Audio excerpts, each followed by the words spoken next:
विभाजन विभीषिका स्मृति दिवस कार्यक्रम बोलगढ़ ठारे आयोजित होती केंद्रीय संचार ब्यूरो एवं स्थानीय तापंग दल बेहरा स्मृति परिषद एवं अन्यान्य अनुष्ठान मिलित उद्यम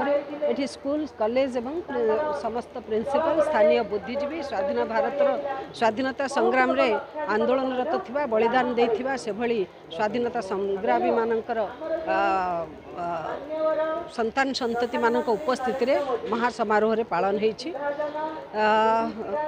जदि आजिर नागरिक तार उन्नत भविष्य चिंता करे तेबे ता सहित इतिहासर गौरवमय अध्याय तत्सहित इतिहासर दर्दनाक घटना मध्य साथी रे नहीं करी प्रत्येक कथारू किछि प्रेरणा नहीं आग को बढ़िबा उचित। मु आशा करे आजिर युवपीढ़ी केबे भी भूलिबे नहीं जे अखंड भारत आज कौनसी भूल कौनसी निष्पत्ति कारण आज विभाजित होईछि एवं अगस्ट 14 तारिख से ही विभाजन कहानी को मन पकाए जेते बेले अगस्ट 15 स्वाधीनता प्राप्तिर आनंद उत्सव दिल्ली सहर में सारा भारत वर्ष में लगी बेले लाहौर सहर ठारू आरंभ करी नवगठित पाकिस्तान में जो भाई रक्तर बन्या छुटी थिला से जो दर्दनाक घटना सेठिकार भारतीय मानकर निज भारत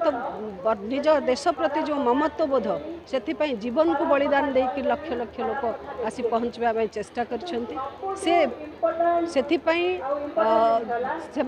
वंचित करिथिला किए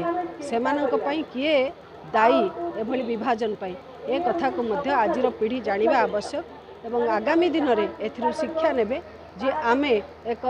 आम गणतंत्र आधारित शांति संहतिमय सार्वभौमत्व युक्त एक भारत वर्षर नागरिक हिसाब से भारतर सुरक्षा को प्राथमिक कर्तव्य देवा भारतर भूमिर सुरक्षा भारतर आदिवासी सुरक्षा एवं भारतर संपदार सुरक्षा तारी आधार में विकसित भारत 2047 मसीहा भारत वर्षर 27 वर्ष में विकसित भारतर स्वप्न साकार हो एक कथा नूतन पीढ़ींकर दायित्व ए विषय में सचेतन करेली। सिफा रो मेंबर सदस्य आज बोलगढ़ एक ऐतिहासिक जगह बोलगढ़ में भारत सरकार तरफ विभीषिका विभाजन